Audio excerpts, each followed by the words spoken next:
Pak ditë pas atentatit në Durrës, ku mbeti i vrarë Ermit Dedja, 29 vjeç, policia ka identifikuar dhe ka shpallur në kërkim 2 persona, të cilët konsiderohen si bashkëpunëtor të ekzekutorëve. Një prej personave të shpallur në kërkim për vrasje në Durrës është një shtetas nga Maroku. Sipas të dhënave hetimore, rezulton se ky shtetas ka sjell një automjet nga porti i Durrësit. Makina dyshohet se u la prej tij në qytet dhe më pas u përdor nga autorët e atentatit. Një ditë pas ngjarjes, shtetasi maroken ka arritur të largohet nga Shqipëria.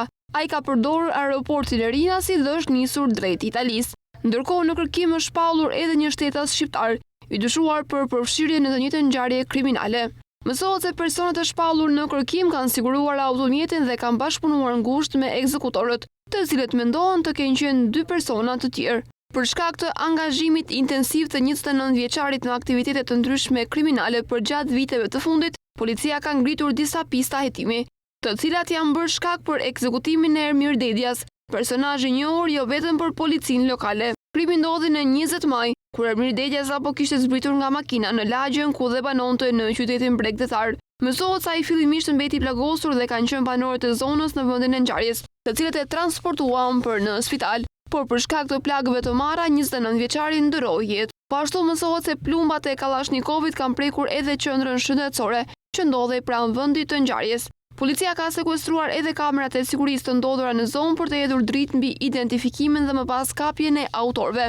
I riu dyshohet se gjatë ditës ka qenë në mbikëqyrje nga autorët që kanë ndjekur çdo lëvizje të tij. 29 vjeçari Ermit Dedja me origjinë nga Shiaku mësohet se kishte jetuar kohët e fundit në Gjermani, ku dyshohet se ishte i përfshirë në veprimtari kriminale, por nuk përjashtohet mundësia të jetë i përfshirë edhe në grupe të shumta që veprojnë në Durrës. Autorët pasi kryen vrasjen u larguan me shpejtësi nga vendi i ngjarjes me automjetin e tyre, i njëjti që shfaqet edhe në pamjet e siguruara. Pak orë më vonë, policia e Vorrës e gjeti makinën e djegur në afërsi të Gërtecit, bashkë me armën e krimit, një Kalashnikov të shkrumburuar plotësisht. Hetuesit kanë pak shpresë që përmes saj të zbardhin ngjarjen, pasi provat e mundshme biologjike u shkatëruan nga flakët.